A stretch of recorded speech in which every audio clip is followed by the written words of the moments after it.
Ouais, il est potox, c'est Antox et bienvenue dans cette nouvelle vidéo consacrée à la critique de l'épisode 39 des 50 de la saison 2. Comme d'habitude, ça va spoiler de partout, donc je vous invite à regarder l'épisode de votre côté dans un premier temps et ensuite de revenir sur cette vidéo pour qu'on puisse en discuter tous ensemble. Nous reprenons donc après ce très long week-end à l'annonce du 12e jeu. Juste avant, et c'était assez inattendu, on a 2 minutes de connexion, donc les oubliés et les candidats peuvent se parler pendant 2 minutes. D'ailleurs Anaïs, elle m'a beaucoup fait rire parce qu'elle disait en interview les oubliés nous demandent alors comment ça va, qu'est-ce qui se passe, et là tout le monde oui, tout va bien, on mange bien, on dort bien.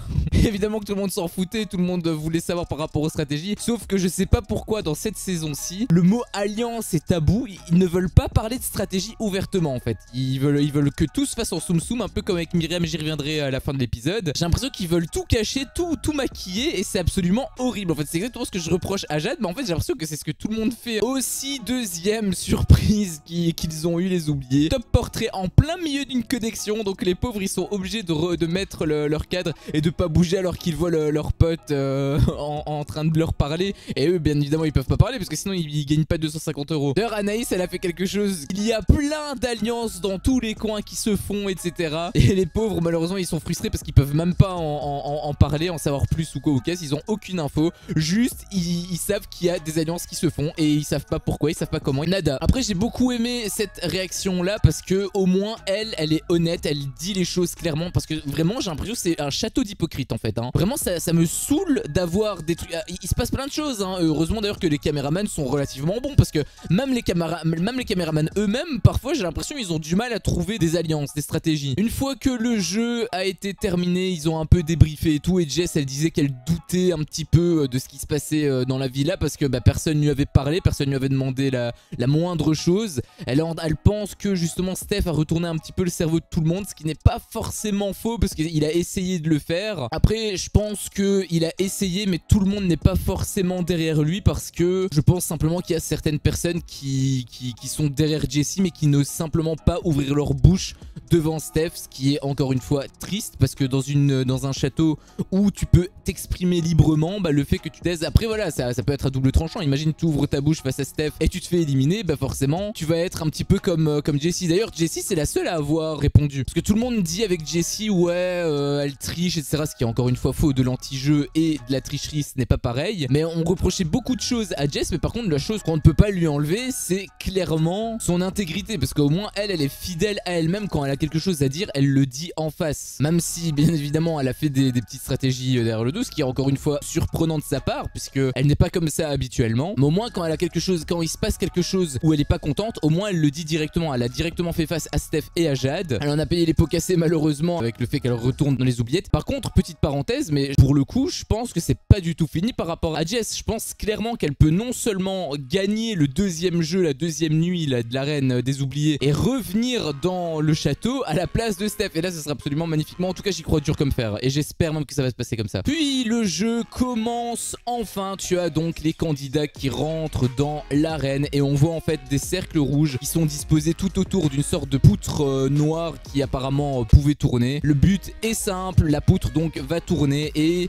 tu dois éviter, enfin les candidats pour le coup doivent éviter la poutre sans sortir du cercle, sinon ils sont nominés. Le jeu s'arrête quand il y a maximum 5 éliminés et Amélie et Stéphanie démarrent assez mal parce qu'elles ont un petit désavantage dans le sens où elles sont chacune aux extrémités de la poutre, donc ils savent pas dans quel sens ça va aller, quelle vitesse ils vont avoir, donc elles appréhendent un petit peu. Le jeu commence, ils sautent bien évidemment comme des kangourous un petit peu au début, ça va relativement bien, et puis la poutre elle fait quelques petites feintes, elle augmente en vitesse à un moment donné puis elle ralentit. D'ailleurs quand elle augmente en vitesse ça a commencé à envoyer du sérieux. Amélie a été la première à être nominée. Il y a eu aussi des changements de sens, normalement il passait, il avançait à une rotation horologique et puis ensuite il est parti sur une rotation anti-horologique, ce qui a bien évidemment voulu faire ça un petit peu tout le monde et je peux le comprendre. Gary m'avait fait rire parce qu'il avait dit je coule de partout. Voilà, parce que tu m'étonnes avec une chaleur ainsi plus un truc aussi physique, et je pense pas que Gary soit très physique, du coup à mon avis ça devait envoyer du sel sévère. Et Gary a été le second à être éliminé. C'était quelque part un peu prévisible parce que je je te l'avais dit hein,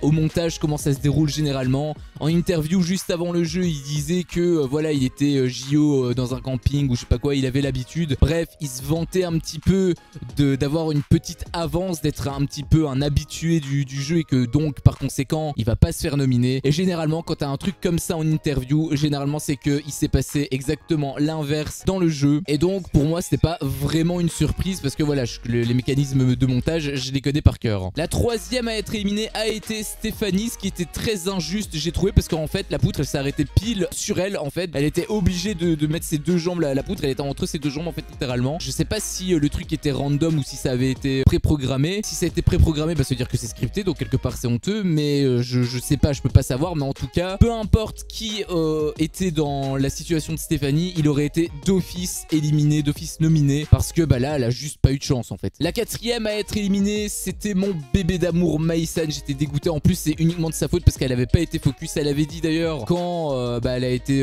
dans le salon en train de parler aux autres nominés que en fait elle était même pas sur le moment présent. En fait, elle était en train de réfléchir par rapport au vote, etc. Elle était en train d'anticiper en se voyant déjà gagner. Et au final, il a eu une feinte de frappe. La poutre, elle est revenue et elle était pas concentrée. Du coup, elle s'est fait éliminer comme ça bêtement. C'est vraiment stupide. Gary avait dit un petit truc aussi qui m'avait fait rire. C'était c'est Vivian qui nous a tous éliminés. Ce qui était drôle parce que le plan juste après, tu voyais en fait Vivian et les deux cercles à gauche et les deux cercles à droite étaient vides. Donc c'est à dire que les 4 éliminés, c'est uniquement les personnes qui étaient à côté de Vivian. Donc c'était très très drôle de voir ça. Et le dernier à être éliminé fut Enzo le défunt. Enfin non, je dis n'importe quoi. C'était Enzo qui était assez surprenant. Il s'en est voulu, il s'en est mordu les doigts et à mon avis il a de quoi hein, parce que vu ce qui va se passer, je pense pas que ça sente très bon pour lui. Au final, les candidats se dirigent vers la salle des votes et bien évidemment il y a des stratégies qui sont en train de se faire. Juste avant, sur la route, t'avais Vivian qui était en train de parler à Alex pour savoir qui il fallait éliminer. Il disait qu'il fallait probablement éliminer plutôt Enzo car il était fort. Sauf que Alex, lui, il avait un petit peu les pieds sur terre. Il disait que s'ils éliminaient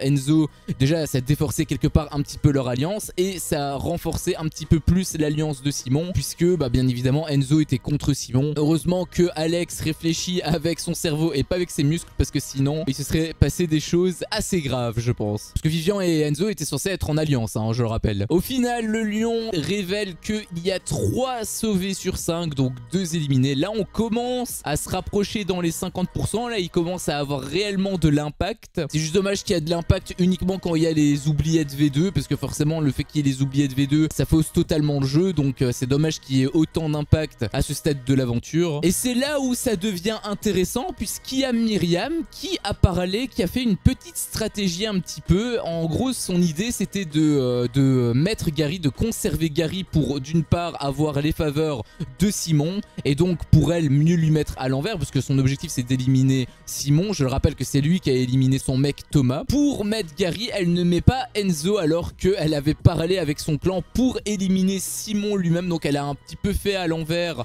au clan de Enzo, Colette, etc. D'ailleurs elle va révéler, elle va avouer pardon à Nico qu'elle a pas mis ni Steph ni Enzo alors qu'ils étaient censés être un petit peu en alliance cachée. Et Colette elle avait dit justement que c'était un petit peu bizarre parce que elle lui avait montré clairement sur son téléphone qu'elle avait mis Enzo et au final là elle révèle que non. Donc elle s'est sentie clairement trahie et je pense d'ailleurs que ça va assez mal finir pour Enzo. Donc à mon avis Colette va non seulement l'avoir là mais il va en plus avoir une guéguerre entre Colette et Myriam et pourquoi pas peut-être une alliance entre Colette et Simon. Enfin non, Simon il va pas le voir venir avec Myriam donc là pour le coup je dis un peu n'importe quoi malheureusement. Aussi Stéphane et Mel étaient un petit peu en train de parler par rapport à qui mettre comme dernière personne à éliminer et tout. Ils disaient que ça se jouait entre Gary et Stéphanie et Antoine révélait qu'au final il a pas voté pour Stéphanie. Il disait que il avait pas voté pour elle à cause de ses choix d'alliance comme elle était plutôt dans l'alliance de Enzo, Colette, etc. Il pouvait pas être pour elle et en plus je pense que s'il votait pour elle c'était surtout parce qu'il avait un petit crush dessus et je pense qu'il va pas se passer grand chose, ça va pas aller spécialement plus loin avec elle donc je pense pas qu'il doit se faire des films. Vivian également de son côté il était en train de douter entre Gary et Enzo. T'avais Alex qui était un peu en train de le pousser vers Enzo et Simon qui était un petit peu en train de le ramener vers Gary. Je pense qu'il a voté pour Enzo au final hein, vu comment ça s'est un petit peu dégoupillé hein. Juste avant que les nominés entrent dans la salle t'as Vivian qui en allant s'asseoir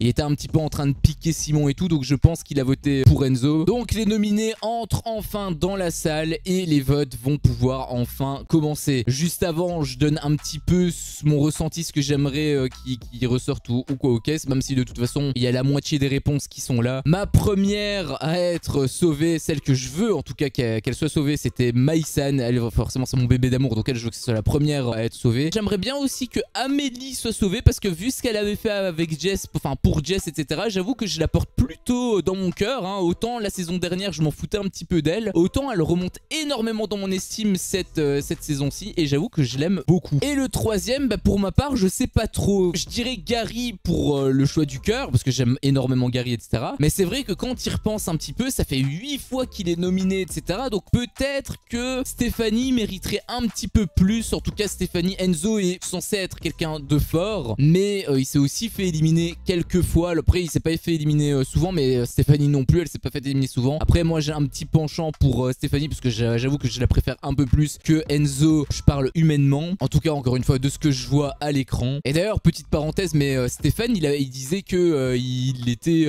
plus dans... Il prenait le mérite. Genre, il veut être avec les plus forts, etc. Mais du coup, c'est dire qu'il va sauver Enzo. Parce que Enzo, il fait partie des plus forts. Est-ce que Stéphane a voté pour Enzo? Bien évidemment que non, mais ça me fait rire à chaque fois quand ils disent des choses, mais que c'est uniquement quand ça les arrange, ça me fait beaucoup rire. Donc, la première à être sauvée avec 12 voix sur 13, c'était Amélie. Elle m'avait fait rire parce qu'elle avait dit qu'elle avait battu son record, parce qu'elle avait été éliminée au même moment la saison dernière. Je me souviens même plus comment elle a été éliminée. Mais apparemment, elle a battu son record, donc c'est plutôt cool pour elle, hein, c'est une belle perf. Ensuite, seconde à être sauvée avec 11 voix sur 13, mon bébé d'amour Mai-san. Donc en gros, les deux que je voulais voir sauvés ont été sauvés. Donc là, j'étais super content quand j'ai vu ça. Au moins, ça me fait un soulagement en plus. C'est plutôt cool. Il reste plus qu'une seule place. Et le premier à être éliminé avec seulement 3 voix sur 13, bah on sait pas. Comme d'habitude, hein, la prod, ils aiment à chaque fois nous faire... En plus, ça, c'était censé être l'épisode de vendredi. Donc, c'est-à-dire qu'on aurait dû poireauter pendant un week-end entier pour avoir la réponse à notre fameuse question. Donc, quelque part, c'est peut-être pas plus mal qu'il y ait eu du foot, là, qu'il y ait eu un événement sportif ou autre. Même si en réalité, ça m'a fait chier. Mais bon, c'est juste le fait que le week-end de 3 jours, c'est vraiment trop long. Enfin, bref, nous ne savons pas qui est le premier éliminé. Mais je mettrai quand même une sacrée grosse pièce sur Enzo parce que je pense vraiment que ça pue énormément pour Enzo. Et à mon humble avis, ça va se jouer entre Gary et Stéphanie. Donc voilà, c'était mon avis sur cet épisode. Un épisode riche en émotions. J'étais super content de l'avoir et quelque part un petit peu soulagé parce que j'avoue que moi, ne pas avoir ma dose des 50, ça me met dans des états pas possibles. Un week-end de 3 jours, c'est vraiment trop long. Hein. Je sais pas pourquoi à chaque fois ils font leur délire là. On s'en fout du sport. Au pire, t'as des plateformes de streaming. Autant le regarder en streaming et en streaming, t'as pas d'événements sportifs ou quoi parce que tu peux regarder l'épisode que tu veux. Sors-le directement et fais pas chier, merde. Sinon, donc, on va devoir attendre demain pour avoir la réponse. Donc, j'espère que ça va arriver très très vite parce que j'ai vraiment hâte de découvrir qui sont les